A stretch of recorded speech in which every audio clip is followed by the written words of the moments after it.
നമുക്ക് ലാബിൽ രണ്ട് പാർട്ടാണ് ഈ വർഷം ചെയ്യാനുള്ളത്. ഒന്ന് ക്വാണ്ടിറ്റേറ്റീവ് അനാലിസിസ്, രണ്ടാമത്തേത് ക്വാളിറ്റേറ്റീവ് അനാലിസിസ്. ക്വാണ്ടിറ്റേറ്റീവ് അനാലിസിസ് എന്ന് പറഞ്ഞാൽ എമൗണ്ട് കണ്ടുപിടിക്കുക, വന്നിരിക്കുന്ന സൊല്യൂഷനകത്തുള്ള സബ്സ്റ്റൻസിൻ്റെ മാസ് കണ്ടുപിടിക്കുക. അതാണ് ക്വാണ്ടിറ്റേറ്റീവ് അനാലിസിസ്. ക്വാളിറ്റേറ്റീവ് അനാലിസിസ് എന്ന് പറഞ്ഞാൽ തന്നിരിക്കുന്ന സാധനം എന്താണെന്ന് കണ്ടുപിടിക്കുക. അതാണ് ക്വാളിറ്റേറ്റീവ് അനാലിസിസ് എന്ന് ഉദ്ദേശിക്കുന്നത്. അപ്പോൾ അത് ക്വാണ്ടിറ്റേറ്റീവ് അനാലിസിസ് മാസ് കണ്ടുപിടിക്കാനായിട്ട് പല മെത്തേഡുകളുണ്ട്. ഒന്ന് വോളിയോമെട്രിക് അനാലിസിസ് ആണ്. വോളിയം മെഷർ ചെയ്തുകൊണ്ട് അതിലുള്ള കാൽക്കുലേഷൻ വഴി മാസ് കണ്ടുപിടിക്കും. അതിനകത്ത് തന്നെ പല സബ് ഡിവിഷനുകളുണ്ട്. അസിഡിമെട്രി ഉണ്ട്, ആൽക്കലിമെട്രി ഉണ്ട്, കമ്പാഗ്നോമെട്രി ഉണ്ട്, ഐഡിമെട്രി ഉണ്ട്, പിന്നെ EDTA എന്ന് പറയുന്ന സാധനത്തെ കുറിച്ച് നിങ്ങൾ കേട്ടിട്ടുണ്ട് അല്ലേ? ഇത് പലതരത്തിലുള്ള വോളിയം മെഷർ ചെയ്ത് മാസ് കണ്ടുപിടിക്കുന്ന പല മെത്തേഡുകളുണ്ട്. അതിൽ നമ്മൾ ചെയ്യാൻ ഉദ്ദേശിക്കുന്നത് വോളിയോമെട്രിക് അനാലിസിസ് ആണ്. അതിൽ തന്നെ അസിഡിമെട്രി മാത്രമേ തൽക്കാലം ചെയ്യുന്നുള്ളൂ. അസിഡിമെട്രി എന്ന് പറഞ്ഞാൽ ഒരു ആൽക്കലിയുടെ മാസ് കണ്ടുപിടിക്കുക using A standard acid. Standard acid എന്ന് പറഞ്ഞാൽ എന്താണ്? കോൺസെൻട്രേഷൻ അറിയാവുന്ന സൊല്യൂഷൻ, അതിനെയാണ് സ്റ്റാൻഡേർഡ് സൊല്യൂഷൻ എന്ന് വിളിക്കുന്നത്. കോൺസെൻട്രേഷൻ എക്സ്പ്രസ് ചെയ്യാൻ പല മെത്തേഡുകൾ നമ്മൾ പഠിച്ചു. മൊളാലിറ്റി, മോൾ ഫ്രാക്ഷൻ, നോർമാലിറ്റി, ഇങ്ങനെ പല മെത്തേഡുകൾ പഠിച്ചു. ഇവിടെ നമ്മൾ കോൺസെൻട്രേഷൻ എക്സ്പ്രസ് ചെയ്യാൻ ഉപയോഗിക്കുന്ന മെത്തേഡ് നോർമാലിറ്റിയാണ്. എന്താണ് normality? Number of gram ഇക്വലൻസ് per litre. Normality ഇങ്ങനെ കാൽക്കുലേറ്റ് ചെയ്യുന്നത് തന്നിരിക്കുന്ന മാസാണെങ്കിലോ, ഡിസോൾവ് ചെയ്തിരിക്കുന്ന ആൽക്കലിയുടെ മാസാണ് തന്നിരിക്കുന്നത്, അല്ലെങ്കിൽ ആസിഡിൻ്റെ മാസാണ് തന്നിരിക്കുന്നതെങ്കിൽ ഇങ്ങനെ നോർമാലിറ്റി കണ്ടുപിടിക്കും. തന്നിരിക്കുന്ന മാസിനെ ഇക്വലൻ്റ് മാസ് കൊണ്ട് ഡിവൈഡ് ചെയ്യാം. അപ്പോൾ നമ്പർ ഓഫ് ഗ്രാം ഇക്വലൻസ് കിട്ടും. അതിന് വോളിയം കൊണ്ട് ഡിവൈഡ് ചെയ്യാം. 1 ലിറ്റർ ആണെങ്കിൽ വോളിയം വേണം. അപ്പോൾ തന്നിരിക്കുന്ന വെയിറ്റിനെ ഇക്വലൻ്റ്, അതാത് സബ്സ്റ്റൻസിൻ്റെ ഇക്വലൻ്റ് മാസ് കൊണ്ട് ഡിവൈഡ് ചെയ്യാം. അപ്പോൾ നമ്പർ ഓഫ് ഗ്രാം ഇക്വലൻസ് കിട്ടും ഇൻ 1 ലിറ്റർ. അതാണ് നോർമാലിറ്റി. അപ്പം അങ്ങനെ നോർമാലിറ്റി അറിയാവുന്ന ഒരു സൊല്യൂഷൻ തന്നിരിക്കുന്നു, ഒരു ആസിഡ് തന്നിരിക്കുന്നു. ആ ആസിഡ് ഉപയോഗിച്ച് ആൽക്കലിയുടെ മാസ് കണ്ടുപിടിക്കും. ആദ്യം നോർമാലിറ്റി കണ്ടുപിടിക്കുക, അത് നോർമാലിറ്റി കണ്ടുപിടിച്ചതിന് ശേഷം മാസ് കണ്ടുപിടിക്കും. അതാണ് നമ്മൾ ചെയ്യാൻ പോകുന്നത്. അപ്പോൾ നമുക്ക് ഒരു സൊല്യൂഷൻ തന്നിട്ടുണ്ട്, സോഡിയം ഹൈഡ്രോക്സൈഡ്. അപ്പോൾ നമ്മളോട് ചോദിച്ചിരിക്കുന്ന ചോദ്യം, estimate the mass of sodium hydroxide per litre of the given solution.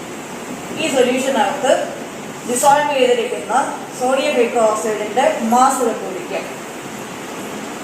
1 ലിറ്ററിൽ എത്ര എന്നുള്ള കണക്കിലാണ് ഇത് ഡിസോൾവ് ചെയ്തിരിക്കുന്നതെന്ന് കണ്ടുപിടിച്ചാൽ മതി. ഇതിനകത്ത് ആകെയുള്ള മാസ് കണ്ടുപിടിക്കണം. 1 ലിറ്ററിൽ എത്ര ഉണ്ടാവും എന്നുള്ള കണക്കിലാണ് ഡിസോൾവ് പെർ ലിറ്റർ. അതാണ് കണ്ടുപിടിക്കുന്നത്. You are provided with a standard solution of HCl. HCl ആണ്. HCl തന്നിരിക്കുന്നു. HClന്റെ മാസ് തന്നിട്ടുണ്ട് 3.6 gram per litre. 1 ലിറ്ററിൽ 3.6 gram HCl dissolve ചെയ്തിരിക്കുന്ന സൊല്യൂഷൻ തന്നിട്ടുണ്ട്. ഇതുപയോഗിച്ച് ഈ സോഡിയം ഹൈഡ്രോക്സൈഡിൻ്റെ മാസ് കണ്ടുപിടിക്കാം. ഇതാണ് നമുക്കുള്ള ടാസ്ക്. അപ്പോൾ അത് വോളിയം മെഷർ ചെയ്തിട്ടാണ് കണ്ടുപിടിക്കുന്നത്. ഇതിനായിട്ടുള്ള ഉപകരണങ്ങളാണ് ഇവിടെ കാണുന്നതെല്ലാം. ഇത് ബീക്കറാണെന്നറിയാമോ? ഈ പാത്രത്തിൻ്റെ പേര് ബീക്കർ. ഇത് ഫണൽ, ടോർപ്പ് എന്ന് മലയാളത്തിൽ പറയും, ഫണൽ. ഒരു ഗ്ലാസ് റോഡുണ്ട്, ഗ്ലാസ് കൊണ്ടുള്ള കട്ടിയുള്ളതാണ്. ഇതിനകത്ത് സുഷിരം കൊണ്ടതുണ്ട്, ഗ്ലാസ് ട്യൂബ് എന്ന് പറയും. Flask, conical flask. This is standard flask. ഇതിൻ്റെ ഉപയോഗം എന്ന് പറയുന്നത് 100 മില്ലി സൊല്യൂഷൻ ഉണ്ടാക്കാൻ വേണ്ടി നമ്മൾ ഉപയോഗിക്കുന്ന ഒരു പാത്രമാണ് സ്റ്റാൻഡേർഡ് ഫ്ലാസ്ക്. ഇതിനകത്ത് ഇവിടെ ഒരു വര കൊടുത്തിട്ടുണ്ട്. വര സൊല്യൂഷൻ എടുത്താൽ അതിൻ്റെ വോളിയം എന്ന് പറയുന്നത് 100 മില്ലി ലിറ്റർ ആയിരിക്കും. അപ്പോൾ അങ്ങനെ 100 മില്ലി ലിറ്റർ ആക്കാൻ വേണ്ടി നമ്മൾ ഉപയോഗിക്കുന്ന ഒരു പാത്രമാണ് ഇത്, standard flask. This is burette. ഓരോ തുള്ളി വീതം ഇതിനകത്തൂടെ ഒഴിച്ചു കഴിഞ്ഞാൽ എത്ര പാത്ര സൊല്യൂഷൻ നമ്മൾ മറ്റൊരു സൊല്യൂഷനകത്തേക്ക് ആഡ് ചെയ്തു എന്നറിയാൻ വേണ്ടിയുള്ള ഒരു ഉപകരണമാണ് പ്യൂറേറ്റ്. ഇതിന്റെ പേര് പിപ്പറ്റ് എന്നാണ്. പിപ്പറ്റ് ഉപയോഗിക്കുന്നത് ഇതിപ്പോൾ 20 ml പിപ്പറ്റാണ്. പല അളവിലുള്ള പിപ്പറ്റുകളുണ്ട്. ഇത് 20 ml പിപ്പറ്റാണ്. ഇതിൽ വരെയുണ്ട്. വരെ സൊല്യൂഷൻ എടുത്താൽ 20 ml ആണ്. ഏറ്റവും ആക്യുറേറ്റ് ആയിട്ട് വളർന്നെടുക്കാൻ വേണ്ടിയുള്ള ഉപകരണമാണ്. ഇത് നമുക്കൊരു മെഷറിംഗ് ജാറൊക്കെ ഉപയോഗിച്ച് പാലൊക്കെ ഇളക്കുന്നത് പോലെ വേണമെങ്കിൽ ഒഴിക്കാം. അപ്പോൾ നമുക്ക് കറക്റ്റ് ഒരു ചെറിയ ഡ്രോപ്പിന് പോലും വ്യത്യാസം വരാൻ പാടില്ല. അതിനു വേണ്ടിയിട്ടാണ് നമ്മൾ ഇങ്ങനെയുള്ള ഉപകരണങ്ങൾ ഉപയോഗിക്കുന്നത്. ഇപ്പോൾ ഈ ആസിഡിൻ്റെ വെയിറ്റ് പെർ ലിറ്റർ ആണ് തന്നിരിക്കുന്നത്. Wait per litre of HCl തന്നിട്ട് 3.6 gram ആണ്. ഇതിൽ നിന്ന് ഇതിൻ്റെ നോർമാലിറ്റി കണ്ടുപിടിക്കാം. ഈ മാസിൽ നിന്ന് ഈ സൊല്യൂഷൻ്റെ നോർമാലിറ്റി, അതാണ് സ്റ്റാൻഡേർഡ് സൊല്യൂഷൻ ഉദ്ദേശിക്കുന്നത്. ഇക്വലന്റ് മാസ്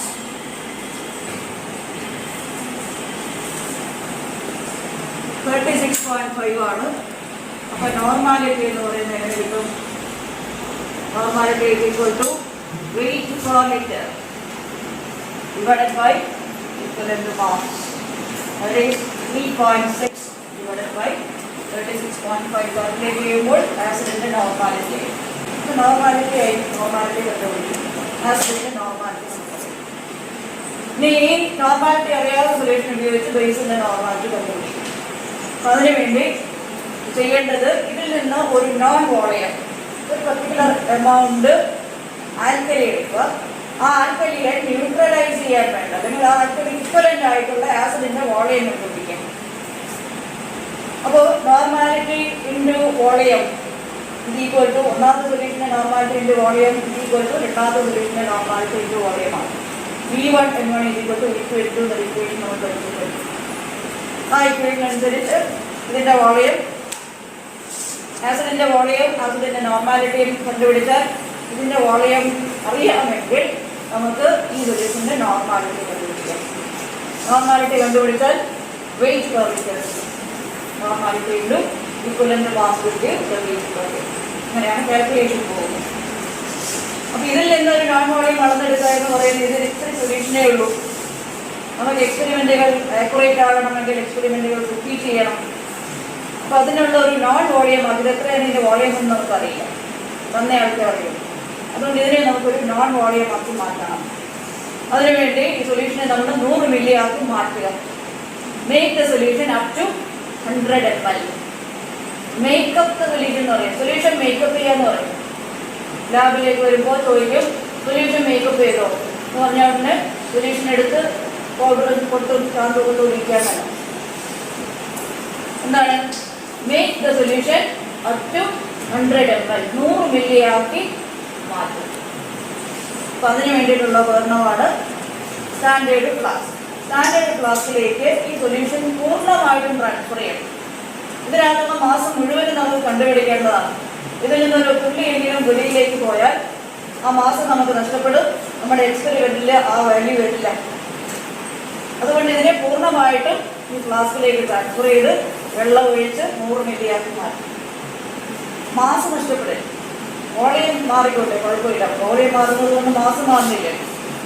മാസം നമുക്ക് കാൽക്കുലേറ്റ് ചെയ്തെടുക്കാം. ഒട്ടും ഒരു തുള്ളി പോലും ഇതിൽ നിന്ന് നഷ്ടമാകാതെ ഈ ഫ്ലാസ്കിനകത്തേക്ക് ട്രാൻസ്ഫർ ചെയ്യും. അപ്പോൾ അതിനു വേണ്ടി ഒരു മണൽ വയ്ക്കാം.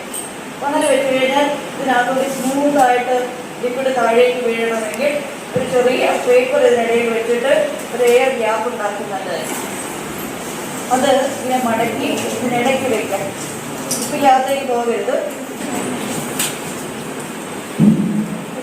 അപ്പോൾ വാഷ് ചെയ്ത മണൽ ഇതിൻ്റെ മുകളിൽ വെച്ചു എയർ ഗ്യാപ്പ് ഉണ്ടാകാൻ വേണ്ടിയിട്ട് പേപ്പർ ഇതിനിടയിൽ വെച്ചിട്ടുണ്ട്. പേപ്പർ കുപ്പിക്കകത്തോട്ട് പോകരുത്. പ്രത്യേകം ശ്രദ്ധിക്കണം. പേപ്പർ വെച്ചില്ലെങ്കിൽ മണലിൻ്റെ ഈ ഭാഗത്തുകൂടി എയർ പുറത്തേക്ക് വരും.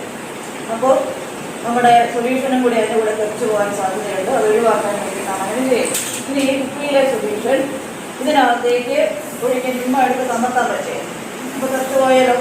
അത് സംഭവിക്കാതിരിക്കാനായിട്ട് നമ്മൾ ഒരു ഗ്ലാസ് റോഡ് എടുക്കാം. ഗ്ലാസ് റോഡ് ഫണലിൽ ടച്ച് ചെയ്ത് വെക്കുക. ഗ്ലാസ് റോഡിൽ കൂടി സൊല്യൂഷൻ കുപ്പിക്കകത്തേക്ക് വീഴണം. ഒരു തുള്ളി പോലും തെറിച്ച് പോകരുത്. ഫണലിൽ ഗ്ലാസ് റോഡ് കൊണ്ട് ഉന്തി കുപ്പി ഉൾപ്പെടെ മറിഞ്ഞു പോകരുത്. സൊല്യൂഷൻ നമ്മൾ ഇതിനകത്തേക്ക് ഒഴിച്ചു. പിന്നെ ഒഴിക്കുന്നത് കൊണ്ട് ഇത് പൂർണ്ണമായിട്ടും വീണു കഴിഞ്ഞു എന്ന് പറയാൻ പറ്റില്ല. ഇനി കുപ്പിക്കകത്ത് കാണും, കുപ്പിക്കകത്ത് പറ്റിയൊക്കെ ഇരിക്കുന്നുണ്ടാവും. അതുകൊണ്ട് നമ്മൾ എന്ത് ചെയ്യുക, ഈ ഗ്ലാസ് റോഡ് ഫണലിന് മുകളിൽ തന്നെ വെച്ചുകൊണ്ട് ഇതിനകത്തേക്ക് ഇറക്കി വയ്ക്കുക. എന്നിട്ട് വെള്ളം ഒഴിക്കും. ഒത്തിരി ഒഴിക്കരുത്, കുറച്ച്. ഇത് വാഷ് ചെയ്യണം. വാഷ് ചെയ്ത് നമ്മൾ കുപ്പി കഴുകുന്ന പോലെ കുലുക്കി കഴുകാൻ പാടില്ല. കുപ്പി ചെരിച്ച് പിടിക്കുക. ഗ്ലാസ് റോഡേലും പിടിച്ചോണം. റൊട്ടേറ്റ് ചെയ്യാം. ഇങ്ങനെ റൊട്ടേറ്റ് ചെയ്യുമ്പോൾ കുപ്പിയുടെ അകത്ത് ഉള്ള ഈ ആൽക്കലിയുടെ അംശമൊക്കെ ഉള്ളത് വെള്ളത്തിലേക്ക് വരും.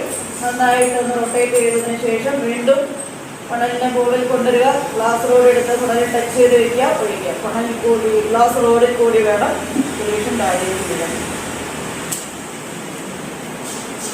വീണ്ടും ഒരിക്കൽ ഈ പ്രോസസ്സ് ഒരു 4-5 തവണയെങ്കിലും റിപ്പീറ്റ് ചെയ്യണം. എങ്കിലേ ഈ സൊല്യൂഷൻ പൂർണ്ണമായിട്ടും ഇതിനകത്തേക്ക് വന്നു എന്ന് നമുക്ക് പറയാൻ പറ്റും.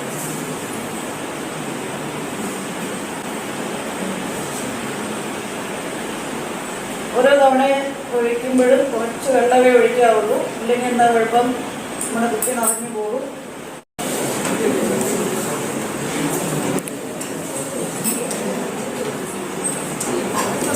തവണ ഒഴിച്ച് കഴിയുന്നതോടുകൂടി സൊല്യൂഷൻ പൂർണ്ണമായിട്ടും ഇതിലേക്ക് വന്നു നമുക്ക് തീരുമാനിക്കാം. മുഴുവൻ ഒഴിച്ചു കഴിഞ്ഞാൽ കുപ്പി മാറ്റി ഗ്ലാസ് റോഡ് ഒന്ന് കഴുകിയിരിക്കുക. മണൽ ഒന്ന് കഴുകുക. മണലിൻ്റെ ടിപ്പ്, മണൽ പൊക്കുമ്പോൾ പേപ്പർ ഇതിനകത്തേക്ക് പോകരുത്, പേപ്പർ എടുത്ത് ശ്രമം. മണലിൻ്റെ ടിപ്പും ഒക്കെ വാഷ് ചെയ്തു, മണൽ മാറ്റി. ഇനി ഈ സൊല്യൂഷൻ നമ്മുടെ ഈ വര വരെ കൊണ്ടുവരിക. വരയിലേക്ക് കൊണ്ടുവരുമ്പോൾ ശ്രദ്ധിക്കേണ്ട ഒരു കാര്യം, ഈ ലിക്വിഡ് ലെവലിന് ഒരു ലോവർ മെനിസ്കസ് ഉണ്ട്, ഒരു അപ്പർ മെനിസ്കസ് ഉണ്ട്. ലോവർ മെനിസ്കസ് എന്ന് പറഞ്ഞാൽ ഈ ഭാഗം, അപ്പർ മെനിസ്കസ് എന്ന് പറഞ്ഞാൽ ഇങ്ങനെ. അപ്പോൾ ഇവിടെ നമ്മുടെ വര ഇങ്ങനെയുണ്ടോ, വരയിൽ ഫ്ലോട്ട് ചെയ്ത് നിൽക്കുന്നത് പോലെ നമ്മുടെ ലോവർ മെനിസ്കസ് ഇല്ല. അപ്പം അത് കണ്ണിന് നേരെ പിടിച്ചത് നമ്മുടെ കുഴൽ നമ്മുടെ സ്റ്റാൻഡേർഡ് ഫ്ലാസ്കിൻ്റെ 100 ml വരയാണിത്. ആ വരയിൽ നമ്മുടെ ലിക്വിഡിൻ്റെ ലെവൽ ഇങ്ങനെ കോയിൻസൈഡ് ചെയ്തിരിക്കും. വരയിൽ നിന്ന് താഴേക്ക് ഇറങ്ങി പോകാൻ പാടില്ല, വരയിൽ നിന്ന് മുകളിലേക്ക് കയറി നിൽക്കാനും പാടില്ല. അപ്പോൾ അത് കറക്റ്റായിട്ട് അറിയണമെങ്കിൽ വര നമ്മുടെ കണ്ണിന് ഹൈ ലെവലിൽ പിടിക്കുക, കണ്ണിന് നേരെ പിടിക്കുക വര.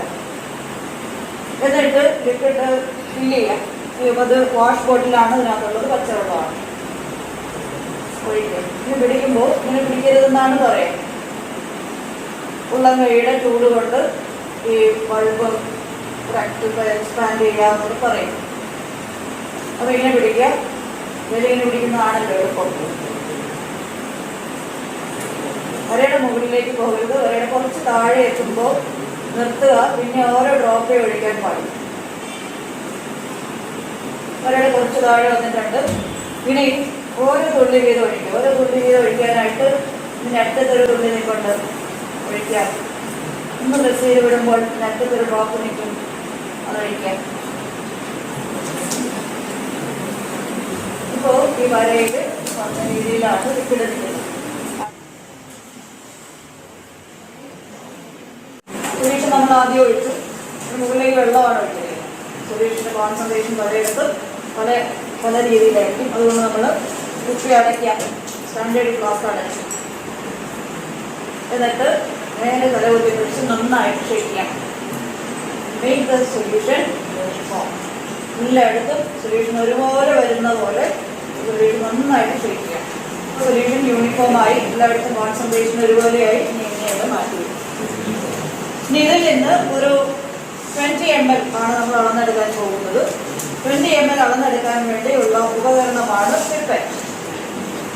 പിപ്പറ്റിന്റെ പ്രത്യേകത ഇവിടെയും ദ്വാരമാണ്, ഇവിടെയും ദ്വാരമാണ്. അപ്പോൾ പിന്നെ സൊല്യൂഷൻ എടുക്കാൻ പറ്റുന്നത് പിപ്പറ്റ് വലിച്ചാണ് നമ്മൾ സൊല്യൂഷൻ എടുക്കുക. അപ്പോൾ കുറച്ച് വെള്ളം എടുക്കുക. മോർണിംഗ് ക്ലാസ്സിലേക്ക് കുറച്ച് വെള്ളം അത് നന്നായിട്ട് വാഷ് ചെയ്യണം.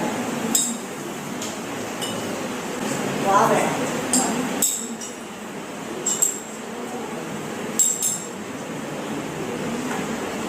കുറച്ച് വെള്ളം ഇതിനകത്തേക്ക് വലിച്ചെടുക്കുക. എന്നിട്ട് ഹൊറിസോണ്ടലായിട്ട് പിടിക്കുക. പിപ്പറ്റ് ഹൊറിസോണ്ടലായിട്ട് പിടിക്കുക. നന്നായിട്ട് റൊട്ടേറ്റ് ചെയ്യുക. റൊട്ടേറ്റ് ചെയ്യുമ്പോൾ ഇതിനകത്ത് എന്തെങ്കിലും ഒക്കെ ഉണ്ടെങ്കിൽ അത് വെള്ളത്തിൻ്റെ കൂടെ വരും. വെള്ളം നമുക്ക് കളയാം. വാഷ് ചെയ്ത് കഴിഞ്ഞപ്പോൾ പറ്റിയത് ഈ കുഴലിനകത്ത് ഇപ്പോൾ പച്ചവെള്ളമാണ് പറ്റിയിരിക്കുന്നത്. നമുക്ക് എടുക്കേണ്ട സൊല്യൂഷൻ ഇതിനകത്തേക്ക് വരണം. അതായത് ഇപ്പോൾ ഉള്ള ഈ വെള്ളത്തിൻ്റെ അംശം മാറി നമ്മൾ ഏത് സൊല്യൂഷനാണോ ഇത് വെച്ചെടുക്കാൻ ഉദ്ദേശിക്കുന്നത് ആ സൊല്യൂഷൻ വേണം ഇതിനകത്ത് ഉണ്ടാവാൻ. ഇല്ലെങ്കിൽ വെള്ളത്തിൻ്റെ അംശം വരുമ്പോൾ കോൺസെൻട്രേഷനിൽ വ്യത്യാസം വരും. അത് ഒഴിവാക്കാനായിട്ട് നമ്മൾ ഏത് സൊല്യൂഷനാണോ ഈ ഉപകരണം ഉപയോഗിച്ചെടുക്കാൻ ഉദ്ദേശിക്കുന്നത് ആ സൊല്യൂഷൻ വെച്ച് റിൻസ് ചെയ്യും. 2-3 വട്ടം റിൻസ് ചെയ്യാം. നമ്മൾ ഈ സൊല്യൂഷനാണ് ഇത് വെച്ചെടുക്കാൻ ഉദ്ദേശിക്കുന്നത്. അതുകൊണ്ട് ഈ സൊല്യൂഷനിൽ നിന്ന് ഒരല്പം എടുക്കുക. ഒരുപാടൊന്നും എടുക്കേണ്ട, ഒരല്പം എടുക്കുക. തിരിച്ചു കഴിഞ്ഞാൽ അതിങ്ങനെ അറ്റം വരെ ഒരു റൊട്ടേറ്റ് ചെയ്യാം. അപ്പോൾ ഈ സൊല്യൂഷൻ്റെ അംശം ഇതിൻ്റെ അകവശങ്ങളിലെല്ലാം പറ്റും. അത് കളയുക. റിൻസ് ചെയ്ത സൊല്യൂഷൻ കളയണം. തിരിച്ചെടുത്ത് വയ്ക്കുക. റിൻസ് ചെയ്ത് കഴിഞ്ഞാൽ നമുക്ക് സൊല്യൂഷൻ എടുക്കാം. സൊല്യൂഷൻ എടുത്ത് കഴിയുമ്പോൾ ഇവിടെയാണ് വര. ഇവിടെ പറഞ്ഞ പോലെയുള്ള വര ഇവിടെയാണ്. കുറച്ച് മുകളിലേക്ക് എത്തുന്നത് വരെ വലിക്കുക. ശ്രദ്ധിച്ച് വലിക്കണം. വായിലേക്ക് സൊല്യൂഷൻ കയറി വരരുത്. അതുകൊണ്ട് വലിക്കുമ്പോൾ എപ്പോഴും സൊല്യൂഷൻ കയറി വരുന്നതിൽ മാത്രമായിരിക്കണം ശ്രദ്ധ. മറ്റുള്ളവരിലേക്ക് ശ്രദ്ധ പോകരുത്. അപ്പോൾ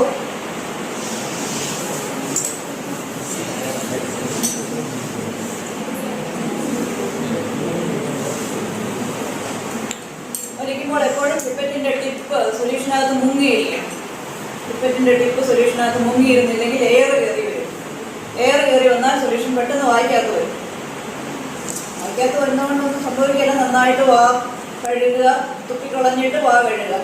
കുടിച്ചാൽ കിട്ടിയതല്ലേ നേരത്തെ കുടിച്ചേക്കാൻ നന്നായിട്ട്. അപ്പോൾ നമ്മൾ വിരൽ കൊണ്ട് അടച്ചു പിടിച്ചിട്ടുണ്ട്.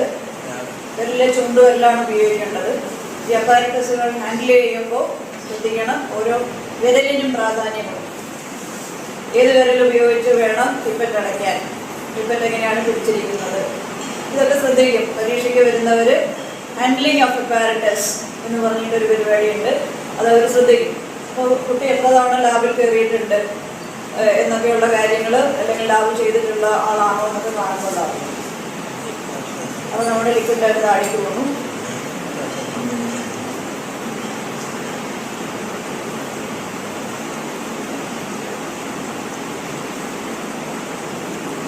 അതിൻ്റെ വിരൽ അയച്ചു കൊടുക്കുക. നമ്മുടെ കോണിക്കൽ ഫ്ലാസ്ക് വാഷ് ചെയ്ത് വെച്ചിട്ടുണ്ട്. ആ കോണിക്കൽ ഫ്ലാസ്കിൻ്റെ നടുക്ക് വീഴുന്ന രീതിയിൽ ഒഴിക്കും. സൈഡിലേക്കും വീഴുകരുത്. നടുവിൽ വീഴുന്ന രീതിയിൽ ഒന്ന് പിപ്പറ്റ് പിടിക്കുക. മുഴുവൻ സൊല്യൂഷൻ വീണ് കഴിഞ്ഞാൽ ഇതിൻ്റെ പിപ്പറ്റിൻ്റെ ടിപ്പിലൊരു ഡ്രോപ്പ് ഇരിക്കുന്നത് നിങ്ങൾക്ക് കാണാം. അത് ഒരു തവണ ഇതിനടിയിലൊന്ന് ടച്ച് ചെയ്യുക. ഒത്തിരി തവണ ഇട്ടുകൊണ്ട് കുത്തരുത്. ഒറ്റ തവണ ടച്ച് ചെയ്യുക. എന്നിട്ട് പിപ്പറ്റ് പുറത്തേക്ക് എടുക്കുക. അതവിടെ മാറ്റി വയ്ക്കും. ഇനി ഈ 20 ml സോഡിയം ഹൈഡ്രോക്സൈഡ് ഇപ്പോൾ നമ്മൾ അളന്നെടുത്തിട്ടുണ്ട്. ഈ 20 ml സോഡിയം ഹൈഡ്രോക്സൈഡിനെ ന്യൂട്രലൈസ് ചെയ്യാൻ വേണ്ട ആസിഡിൻ്റെ അളവ് കണ്ടുപിടിക്കണം. അതിനുവേണ്ടി ആസിഡിനെ നമ്മൾ യൂറിറ്റിനകത്ത് ഫില്ല് ചെയ്യാം. ഇപ്പോൾ നമ്മുടെ യൂറിറ്റ് വാഷ് ചെയ്യണം.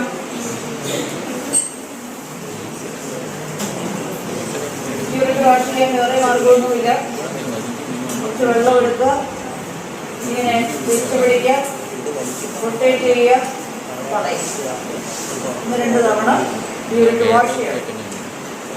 ഇതിന് മുമ്പ് കൈകാര്യം ചെയ്തവർ എന്ത് സൊല്യൂഷനാണ് ഇത് വെച്ചെടുത്തതെന്നും നമുക്കറിയില്ല. അതുകൊണ്ട്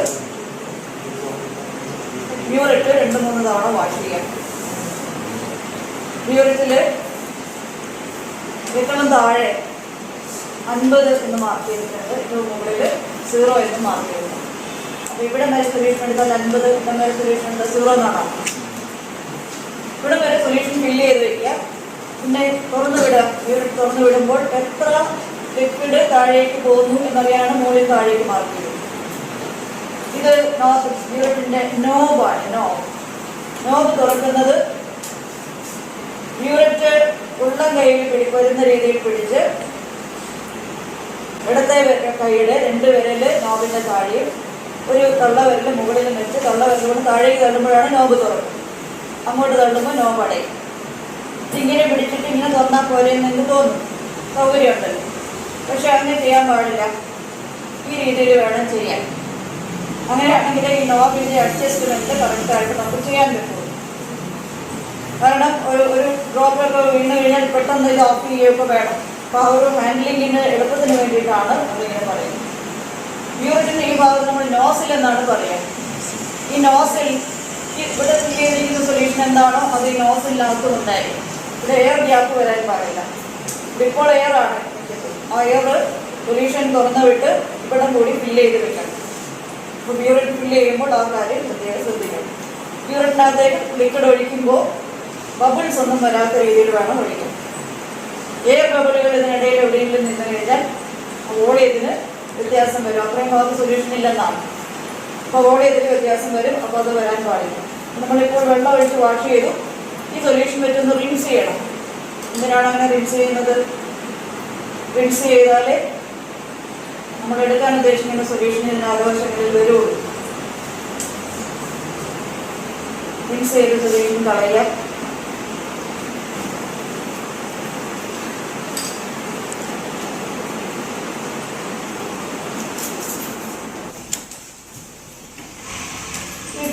ഫില്ല് ചെയ്യുമ്പോൾ യൂറിറ്റ് ചെരിച്ച് പിടിച്ച് സൈഡിൽ കൂടെ ഒഴുകി പോകുന്ന രീതിയിൽ ഒഴിക്കുക. ബബിൾസ് വരാത്ത രീതിയിൽ ഒഴിക്കുക. ഇയർക്ക് ഒഴിക്കാറില്ല, അതുപോലെ ഒഴിച്ചാണ്. ഇയർ ഒഴിക്കുന്ന എങ്ങനെയാണെന്ന് നമുക്ക് അറിയാമായിരിക്കും. അപ്പോൾ പതയുണ്ടാവാത്ത രീതിയിൽ, ബബിൾസ് ഉണ്ടാവാത്ത രീതിയിൽ ഫില്ല് ചെയ്യുക. സീറോയുടെ കുറച്ച് മുകളിലേക്ക് സൊല്യൂഷൻ എടുക്കുക. എന്തിനാണ്? നോസിൽ നമുക്ക് ഫില്ല് ചെയ്യണം ആദ്യം. യൂറിറ്റ് ഒന്ന് തുറന്നു വിടുക. അപ്പോൾ അതിൻ്റെ നോസിലേക്ക് സൊല്യൂഷൻ വരും. ആ എയർ ഗ്യാപ്പ് പോയി താഴേക്ക് ഇവിടെ ഫില്ല് ചെയ്തിട്ടുണ്ട്. ഇനി ഈ ലെവല് സീറോയിലേക്ക് കൊണ്ടുവരണം. സീറോ നമ്മുടെ ഐ ലെവലിൽ കൊണ്ടുവരിക. ഇതുപോലെ ജോയിൻറ്റ് സൈഡ് ചെയ്ത് നിൽക്കുന്ന പോലെ സൊല്യൂഷൻ സീറോ ലെവലിൽ കൊണ്ടുവരും.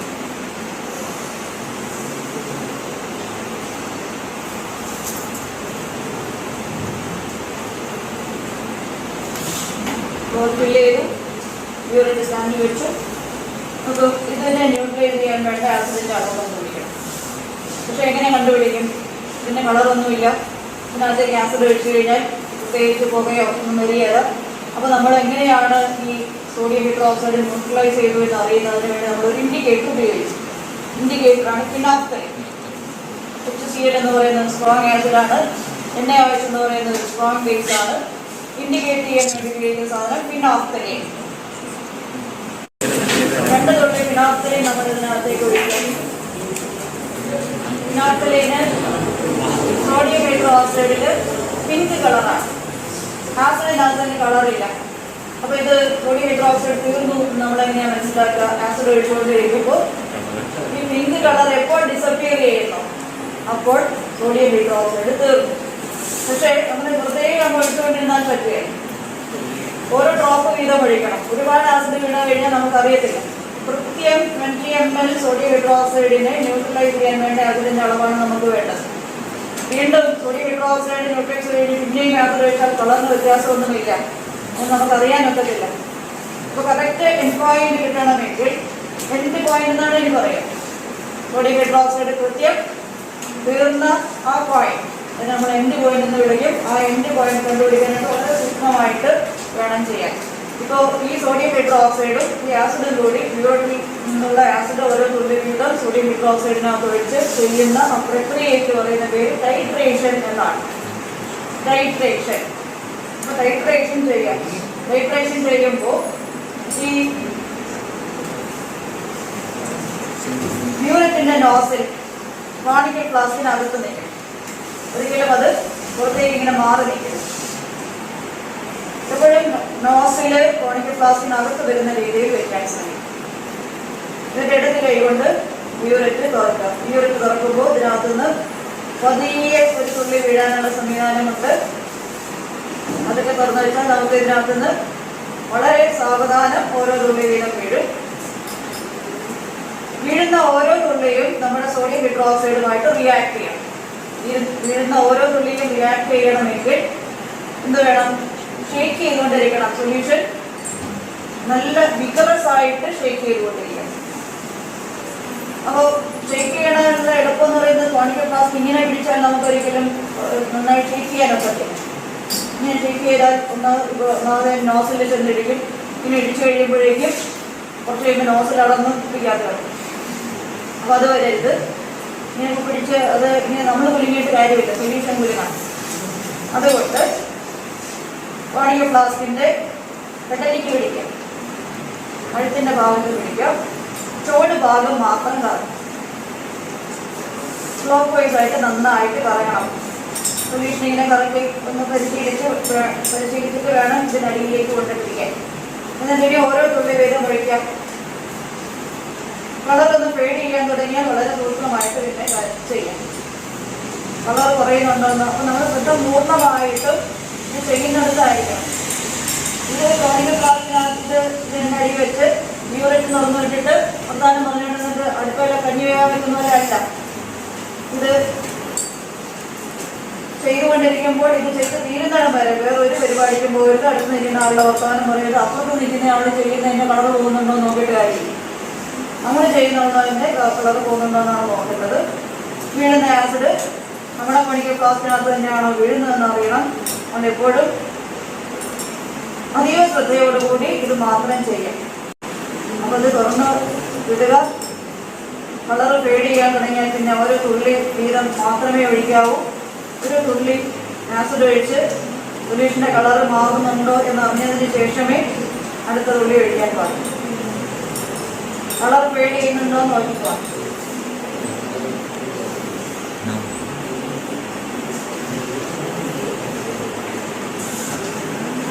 ഇനി ഓരോ തുള്ളി വീതം ഒഴിക്കുന്നുള്ളൂ. ഒരു തുള്ളി ആസിഡ് ഒഴിക്കുക. കളർ വീഴുന്നുണ്ടോ പോകുന്നുണ്ടോ എന്നറിഞ്ഞതിന് ശേഷം മാത്രം അടുത്ത തുള്ളി ഒഴിക്കുക.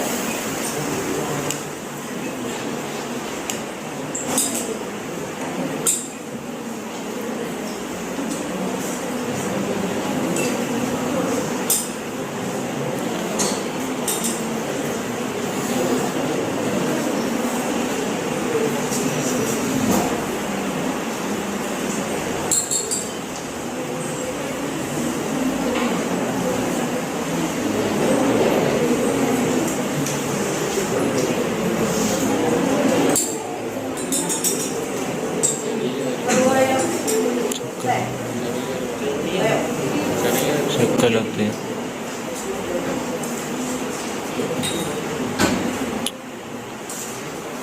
റീഡിങ് എടുക്കാം.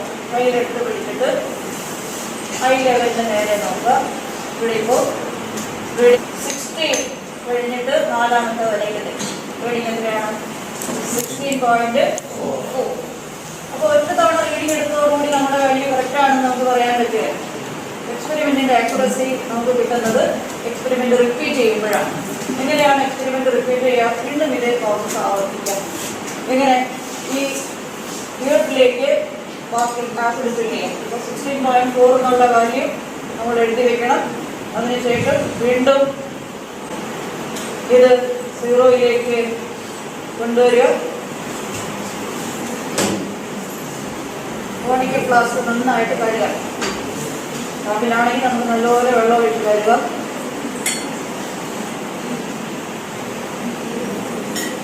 കോണിക്കൽ ഫ്ലാസ്ക് കഴുകാനായിട്ട് പ്രത്യേകിച്ച് മര്യാദ നോക്കാൻ കാര്യമില്ല. നല്ലപോലെ വെള്ളം ഒഴിച്ച് കഴുകാം.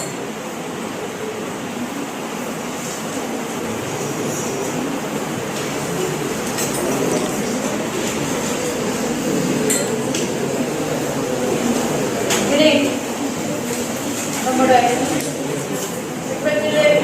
വാഷ് ചെയ്യാനായിരുന്നില്ല, കാരണം നമ്മൾ ഈ സൊല്യൂഷനാണ് എടുത്തത്. അത് തന്നെയാണ് ഇതിനകത്തുള്ളത്. അതുകൊണ്ട് 20 ml അളന്നെടുക്കാം.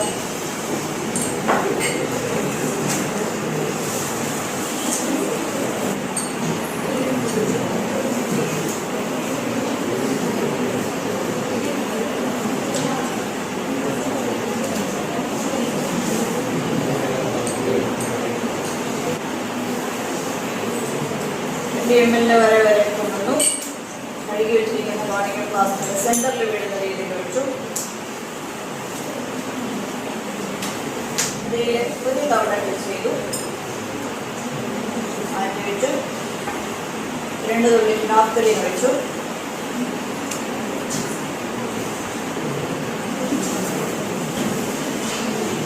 സീറോ ലെവലിലാണ് കണിയിൽ കൊണ്ടുവരിക.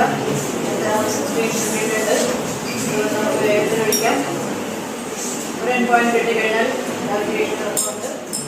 പിന്നീട് രണ്ടാമത്തെ എക്സ്പെരിമെൻറ്റ് ചെയ്യുമ്പോൾ അത് നേരത്തെ കിട്ടിയ എൻ പോയിന്റിൻ്റെ ഒരു പോയിന്റ് പുറകിൽ വരും. 16 പോയിന്റാണ് കിട്ടിയതെങ്കിൽ 15 എത്തുന്നത് വരെ നമുക്ക് ഒഴിക്കാം. ചെക്ക് ചെയ്തുകൊണ്ട് വേണം ഒഴിക്കാൻ, വെറുതെ ഒഴിച്ചു വിട്ടിട്ട് മാറിയിട്ടുണ്ട്. എനിക്കൊന്ന് നോക്കിയല്ലോ. പിന്നെ എത്തിക്കഴിഞ്ഞാൽ പിന്നെ ഓരോ തുള്ളി ഒഴിക്കാൻ പാടില്ല.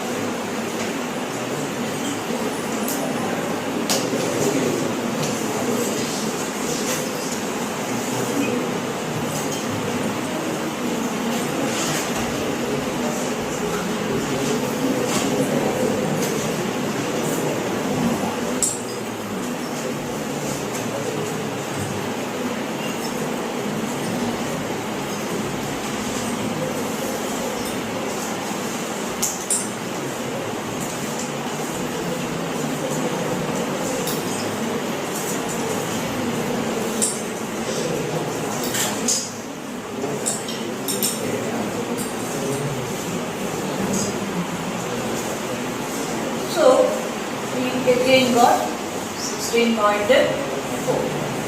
രണ്ട് വാല്യൂ നമുക്ക് ഒരുപോലെ കിട്ടി. ഒരുപോലെ രണ്ട് റീഡിങ് കിട്ടിയാൽ അത് കറക്റ്റ് വാല്യൂ എന്നാണ് അർത്ഥം. അതിൻ്റെ പേര് കൺകോർഡൻറ്റ് വാല്യൂ എന്നാണ്. കൺകോർഡൻറ്റ് വാല്യൂ, CONCORDANT. കൺകോർഡൻറ്റ് വാല്യൂ എന്ന് പറഞ്ഞാൽ ഒരുപോലെ കിട്ടുന്ന റീഡിംഗ് എന്നാണ്. ഇപ്പോൾ നമുക്ക് രണ്ടാമത് ചെയ്തപ്പോൾ നമുക്ക് 16.4 പകരം 16.3 അല്ലെങ്കിൽ 16.2 എന്നാണ് കിട്ടിയെന്ന്. അപ്പോൾ നമ്മൾ വീണ്ടും എക്സ്പെരിമെൻറ്റ് റിപ്പീറ്റ് ചെയ്യണം. റിപ്പീറ്റ് ചെയ്തിട്ട് പിന്നെ ചെയ്തപ്പോൾ നമുക്ക് 16.2 എന്നാണ് കിട്ടുന്നതെങ്കിൽ ആ 16.2 ആണ് നമ്മുടെ കൺകോർഡൻറ്റ് വാല്യൂ. അപ്പോൾ ഒരുപോലെ കിട്ടുന്ന റീഡിങ്ങുകൾ ഒരുപോലെ കിട്ടുന്നത് വരെ എക്സ്പെരിമെൻറ്റ് റിപ്പീറ്റ് ചെയ്യണം. നമ്മുടെ കയ്യിൽ 100 ml സൊല്യൂഷനാണുള്ളത്. 20 ml വീതം പരമാവധി 5 തവണയെ ചെയ്യാൻ പറ്റുള്ളൂ. അതിൽ നമ്മൾ കുറച്ച് തവണ ആദ്യം റിൻസ് ചെയ്യാൻ വേണ്ടി എടുത്തു, പിന്നെ കൂടുതൽ 4 തവണ ചെയ്യാൻ പറ്റുള്ളൂ. ഈ 4 തവണ ചെയ്യുന്നതിനകത്ത് നമുക്ക് 2 റീഡിങ് ഒരുപോലെ കിട്ടണം. 4 റീഡിങ് 4 തരത്തിലായി പോകരുത്. അപ്പോൾ എക്സ്പെരിമെൻ്റൽ പാർട്ട് കഴിഞ്ഞു. ഇനിയുള്ളത് കാൽക്കുലേഷൻ പാർട്ടാണ്.